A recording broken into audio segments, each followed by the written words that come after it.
Le Centre de pédiatrie sociale en communauté d'Argenteuil a organisé pour une troisième fois une rentrée en beauté pour les jeunes de la région.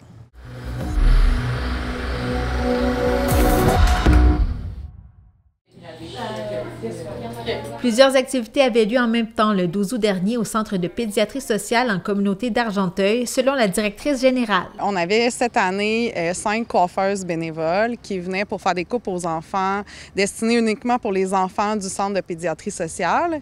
Et on avait aussi la Fondation Jérémy Paradis qui a remis des souliers de course pour les cours d'éducation physique à l'école pour aussi les enfants en suivi au centre.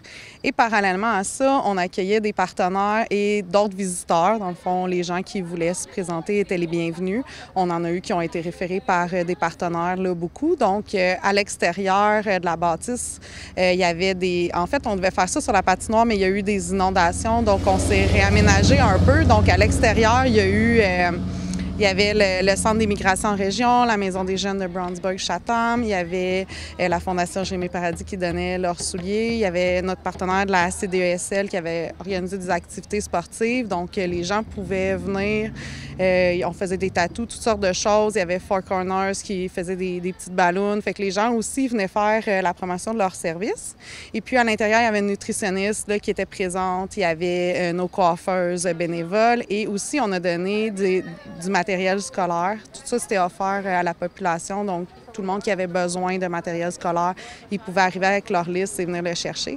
Donc, l'année passée, on avait pour à peu près une cinquantaine d'enfants de matériel scolaire. Cette année, on en avait pour 150. Donc, quand on a vu qu'il y avait autant de monde, on a essayé de donner équitablement là, aux gens. Là, c'est sûr que les listes scolaires, ils demandent beaucoup de choses. Fait qu'on a donné pour que les enfants y en aient suffisamment. Mais je dirais que vers 11 heures, ça a commencé à 9 h, vers 11 h, on avait déjà donné au moins une centaine de listes scolaires. Donc, c'est sûr que l'année prochaine, il va falloir faire des demandes pour en avoir plus. Donc, cet événement-là a quand même été un succès très populaire. Il y a eu plus que 150 personnes qui sont venues, là. Et qu'est-ce que vous avez vu aussi dans les yeux de ces enfants-là et de leurs parents lors de cette journée?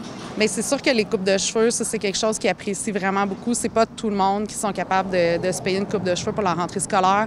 On a aussi des familles nombreuses, là, quand tu as plusieurs enfants, les coupes de cheveux, les listes d'école. Donc, majoritairement, les gens étaient très satisfaits. Ça leur donnait un bon coup de main. Ils ont aussi tous reçu des sacs à dos, des boîtes à lunch, là, des étuis à crayon. Donc, ça, c'est des choses qui me restent encore, les sacs à dos, si jamais il y a des familles là, qui en ont besoin, qui n'en ont pas pour la rentrée, même si la rentrée a lieu, mais on sait que des fois, il y a des enfants qui n'en ont pas, ils amènent dans leurs mains. Donc, ça, c'est quelque chose qu'on a toujours de disponible. Et les besoins dans Argenteuil sont-ils grands? Oui, parce qu'à 11 h, j'avais le 3/4 et plus de matériel là, scolaire qui était déjà parti. Donc, effectivement, la demande était très grande. Et vous expliquez ça comment, vous, comme directrice d'un centre de pédiatrie sociale ici dans la communauté d'Argenteuil? Avec l'augmentation des coûts des loyers, l'augmentation du panier d'épicerie, c'est sûr que les collations qui viennent se chercher après l'école à tous les jours, il y a de plus en plus d'enfants qui viennent chercher. Nous, on offre des collations. Donc, c'est sûr qu'on cherche toujours des subventions comme pour ça, pour le matériel de l'école. Tout ça, c'est grâce à nos partenaires, là, si on peut se permettre d'offrir ça. Mais c'est vrai que la demande est toujours de plus en plus grande. Combien d'enfants fréquentent donc ou sont suivis au centre de pédiatrie? Mais dans la dernière année, là, je viens de faire ma reddition de compte, donc j'en avais 256 là, qui ont été suivis, environ 220 qui ont vu le médecin, minimum une fois dans l'année. Il y en a qui sont en suivi, qui viennent des activités comme l'aide aux devoirs. Ils viennent de façon récurrente à chaque semaine, 2 fois par semaine, mais ils ne sont pas nécessairement suivis. Il y a aussi les enfants qui sont suivis par le projet d'orthophonie communautaire qui nous donne accès à une agente en stimulation du langage là, pour la communauté. Donc, ça permet aux partenaires aussi de référer pour leur famille qui aurait des besoins en langage.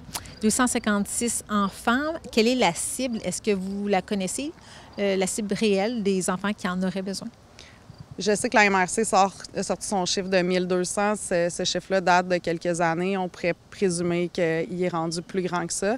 C'est sûr que nous, notre capacité dépend des locaux. Donc, c'est une des raisons aussi pourquoi on déménage. On a besoin de possiblement 2 salles cliniques parce que quand la salle clinique est utilisée par un médecin, on ne peut pas avoir un autre médecin en même temps. Puis des fois, ça arrive malheureusement qu'ils sont disponibles les mêmes journées. Donc, c'est sûr que là, dans nos locaux actuels, on est à la capacité maximale, mais nous, on va déménager au printemps 2025. Donc, ça va nous permettre d'accueillir plus de clientèle. Et ça ne sera pas très loin de vos locaux présentement? C'est dans Ayersville? Dans Ayersville, exactement dans le même quartier, à quelques maisons. Et ça, c'est là, est-ce que vous l'avez acheté? C'est quoi les étapes là en ce moment? Là, dans le fond, nous, on a acheté, on s'est fait, on a eu l'information de la commission scolaire. Eux autres, ils ont trop d'élèves maintenant, donc ils doivent absolument récupérer des classes. Nous, on occupait 4 classes qu'ils nous ont prêtées généreusement depuis 2017. Donc, on comprend leur situation. Ça fait un bon moment là, qu'ils auraient besoin de récupérer les classes. Donc, ils vont le faire en septembre 2025. Donc, nous devons quitter l'été, printemps-été 2025. C'est ça sûr s'en vient que ça s'en vient très rapidement. On a acheté un bâtiment, mais effectivement, là, c'est pas une clinique. Là. On doit faire des grosses modifications pour nous permettre d'aménager nos locaux de façon convenable. Et ça devrait être prêt. Vous vous croisez les doigts que ça soit prêt pour le printemps 2025? Oui, effectivement. On essaie de faire ça le plus rapidement possible.